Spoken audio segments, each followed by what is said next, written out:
I've worked the night shift for 3 years. I thought I'd seen every kind of creep the city had to offer. I was wrong. Most people think the night shift is quiet. They think it's just empty streets and peaceful drives. It isn't. It's a slow grind that wears you down to the bone. By 3 a.m., my lower back isn't just aching. It feels like a dull knife is pressed against my spine. Every time I get out of the car to make a delivery, my joints pop like dry twigs. My eyes are the worst part. They feel like someone rubbed sand into them. They are dry and stinging. I constantly blink just to keep my vision from blurring under the harsh orange glow of the streetlights. And then there is the smell. It's the smell of old grease and pepperoni steam. It's in my clothes. It's in my hair. It feels like it's permanent. No matter how much I scrub my hands, I can still smell the industrial dish soap and the burnt crusts. It was 3:14 a.m. when the printer hissed. That sound usually makes my stomach turn. It means another 20 minutes of driving, when all I want is my bed.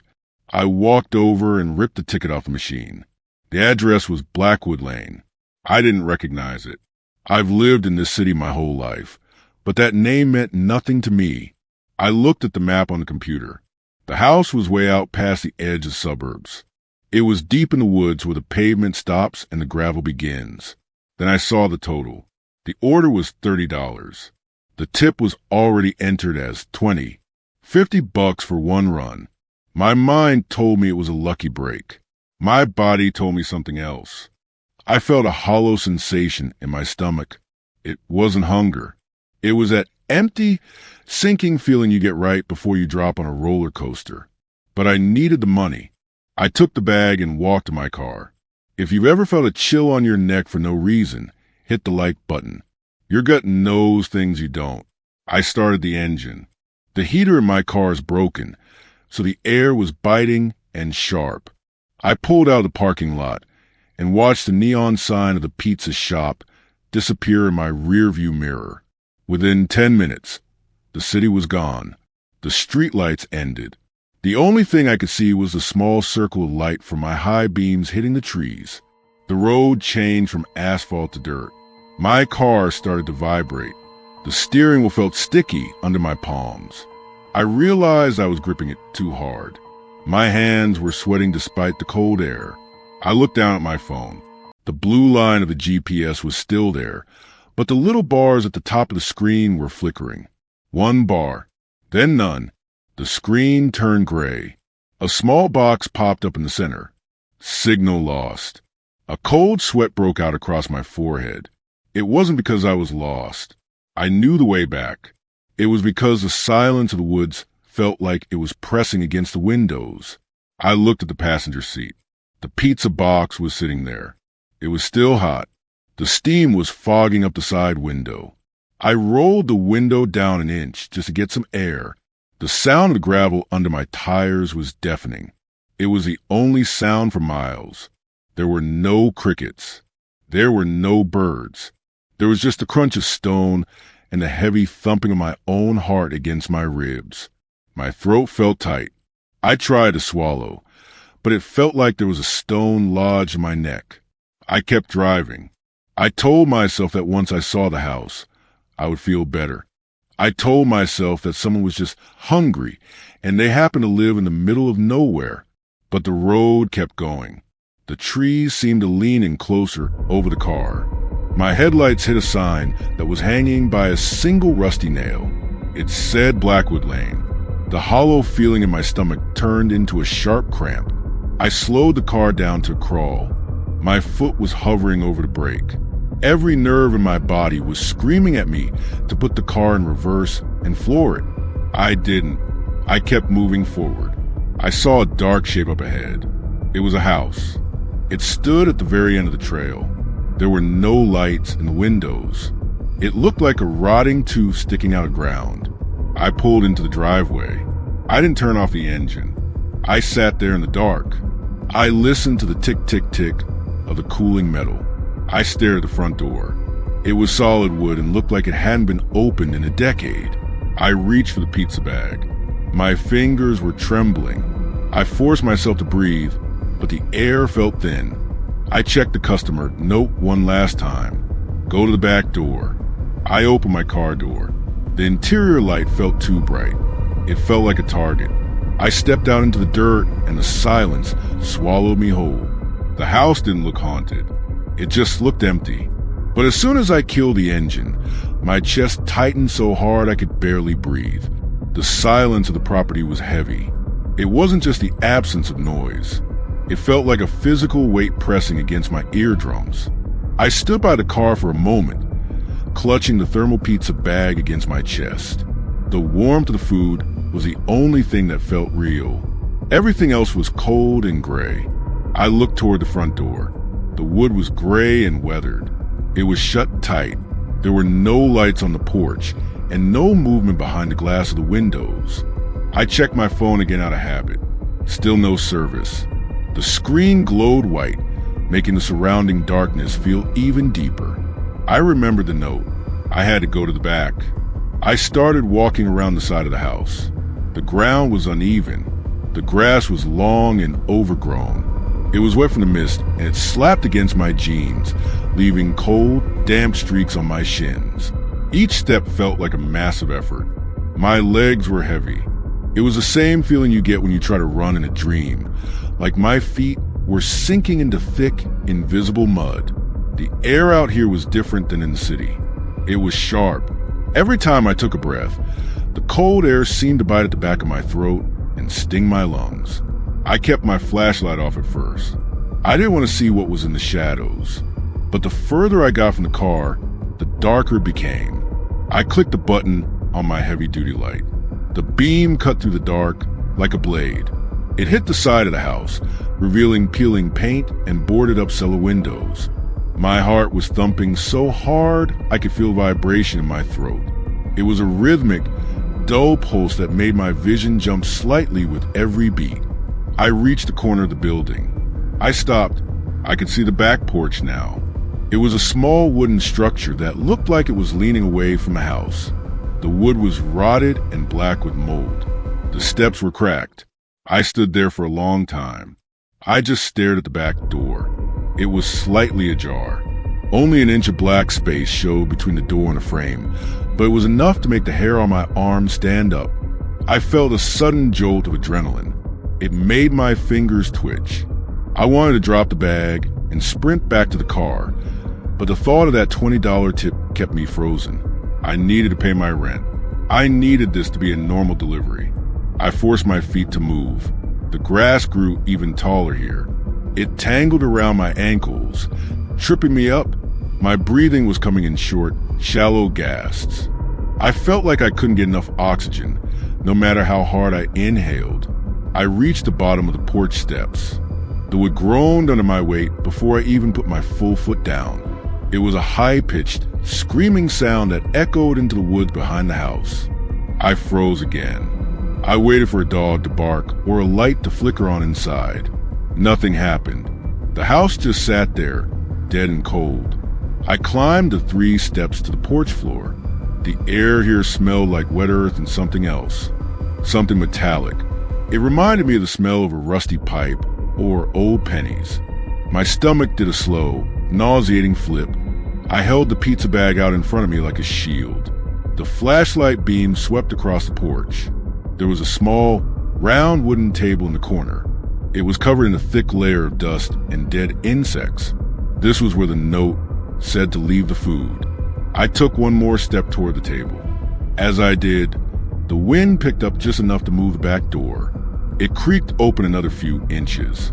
The darkness inside the kitchen was absolute. It looked like a hole cut out of the world. My pulse was racing now. I could feel it in my temples. My hands were so shaky that I almost dropped the sodas.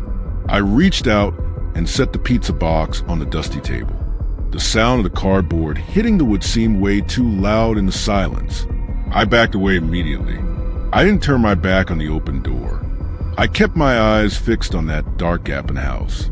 I felt a cold sweat dripping down my spine, even though the temperature was near freezing. I was halfway down the porch steps when I heard it. It wasn't a scream. It wasn't a voice. It was a slow but sliding sound. It came from inside the kitchen, right behind the door. My heart didn't just beat fast then. It felt like it stopped entirely. I set the pizza on the table and turned to leave. That's when I heard the sound of the porch door clicking shut behind me. I hadn't touched it. The sound was sharp and final. It was a heavy clack of a deadbolt sliding into place. My body reacted before my brain did. I spun around and grabbed the handle of the screen door I had just walked through. I pulled. It didn't budge. I yanked it again, harder this time, but the frame felt like it had been welded to the house. A high-pitched ringing started in my ears. It was so loud it drowned out the sound of the wind. My fingertips began to throb with a dull, heavy heat as my pulse forced blood into my hands. I was trapped in a space no bigger than a walk-in closet. The smell on the porch changed. The scent of the hot pizza was gone, replaced by a thick, cloying odor of old copper and rot. It was the smell of a butcher's shop that had been left in the sun. It made the back of my throat feel tight and dry. I tried to swallow, but my tongue felt like a piece of sandpaper. I turned my flashlight back toward the kitchen door. The beam was jumping because my arm wouldn't stop shaking. The door was still slightly ajar, just like before, but now the darkness inside felt active. It felt like something was looking back at me. We're getting into the worst of it now. Subscribe and turn on notifications so you never have to face the dark alone. I backed up as far as I could, pressing my spine against the locked screen door. The wooden mesh groaned behind me. My skin was crawling. I had the distinct, sickening feeling of eyes on the back of my neck. It felt like a cold finger was being traced down my spine. Then came the sound from the kitchen. Thud. It was a wet, heavy sound. It sounded like a large piece of raw meat hitting a linoleum floor. I froze. I didn't even dare to breathe. I watched the gap in the kitchen door. Thud. Slide. Thud. Something was moving toward the porch. It wasn't walking. It was dragging itself. I looked down at the floorboards, trying to find anything I could use as a weapon. My flashlight beamed past under the small wooden table where I had left the pizza. I stopped the light. Tucked away in the shadows under the table was a pair of boots. They were massive, oversized, and caked in thick, black mud. The mud was still wet. It was dripping onto the floor in slow, heavy drops. The boots weren't just sitting there. They were occupied. The person wearing them was sitting perfectly still, tucked into the corner of the porch where the light didn't reach. They had been there the entire time. They had watched me walk up the steps.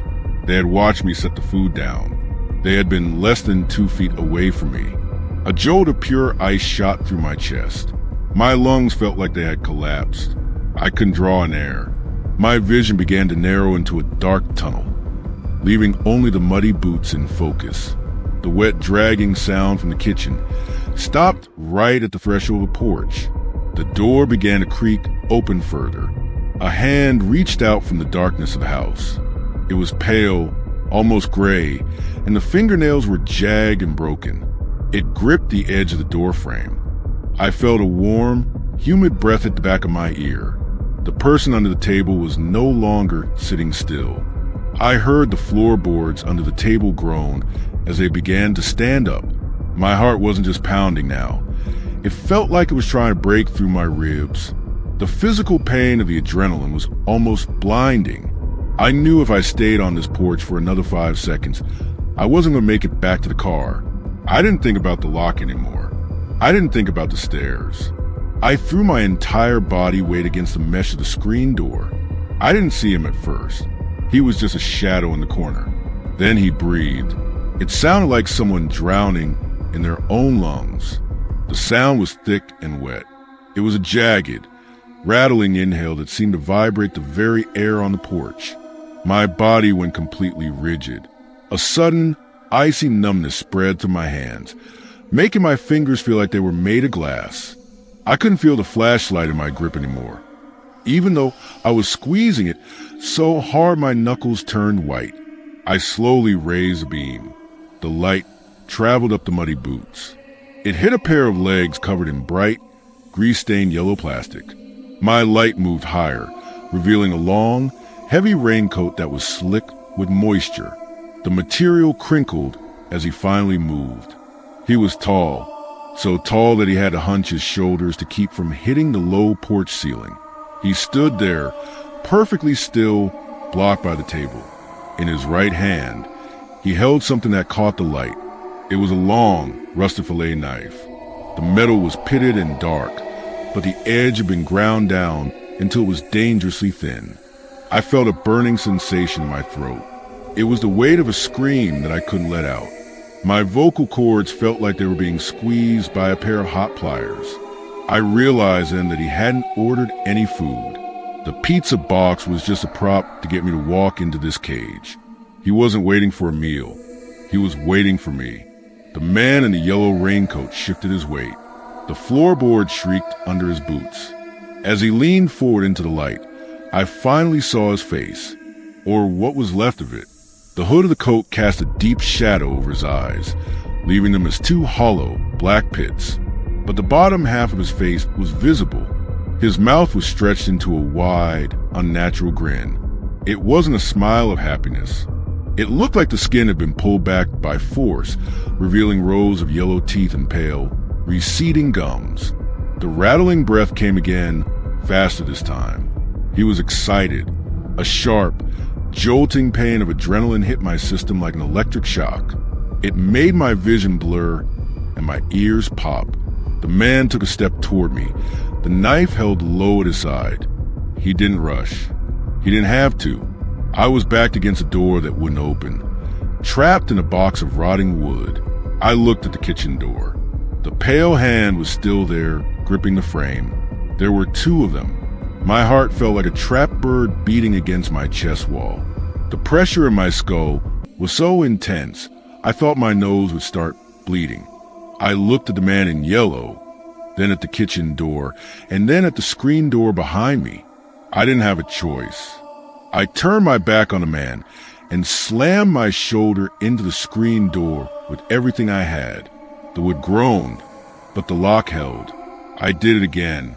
The impact sent a dull, thudding pain to my collarbone, but I didn't care. I could hear the crinkle of the yellow raincoat getting closer. I felt the heat of his presence behind me. The air around him felt heavy and humid, smelling of old rain and stagnant water. I could hear the wet rattle of his breath right against the back of my head. I didn't scream. I didn't have the air for it. I just drew my arm back and smashed the butt of my heavy flashlight into the mesh of the door. The old wire tore. I shoved my hand to the jagged hole, feeling the metal slice into my wrist. I didn't feel the pain. I only felt the freezing cold of the night air on the other side. I fumbled for the outside latch, my bloody fingers slipping on the wet metal. Behind me, the man in yellow let out a low, guttural hiss. I found the lever. I pressed down. The door popped open. I didn't take the steps. I threw myself off the side of the porch, landing hard in the tall, wet grass. The impact knocked the wind out of me, leaving my lungs flat and empty. I scrambled to my feet, my chest heaving, and I didn't look back. I sprinted toward the spot where my car was idling, my boots slipping in mud as I ran for my life. The police told me the house had been abandoned since the 90s. I almost believed them, until I looked in my rear-view mirror on the drive home. My boots hit the gravel with a crunch that sounded like breaking bone. I didn't look back at the porch. I didn't want to see if the man in yellow was jumping after me, or if the pale hand from the kitchen had finally reached the light. My lungs were burning. Every breath felt like I was inhaling hot needles. But I didn't slow down. I reached the car. The engine was still idling, a steady vibration that felt like the only sane thing left in the world. I yanked the door open and threw myself into the driver's seat. My hand was shaking so violently I couldn't find the gear shift at first. I jammed it into reverse and floored it. The tires spun, spitting gravel against the undercarriage, before the car finally caught traction and surged backward. I didn't stop to turn around properly. I just swung the wheel and tore down the dirt path. My headlights bounced off the dead trees, making them look like reaching arms. The exhaustion was starting to hit me now. My limbs felt limp, like heavy weights tied to my torso. The adrenaline was draining out, leaving me hollow and weak. I drove straight to the police station.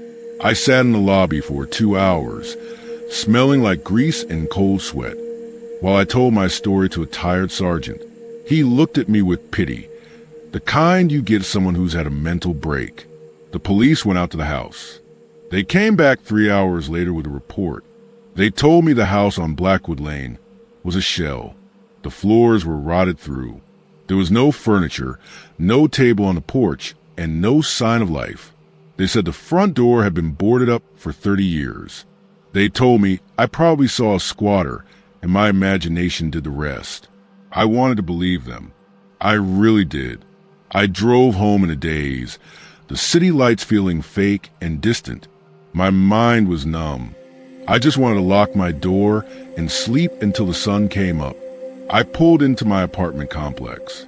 I walked up the stairs, my legs trembling with every step. I reached my door and pulled out my keys.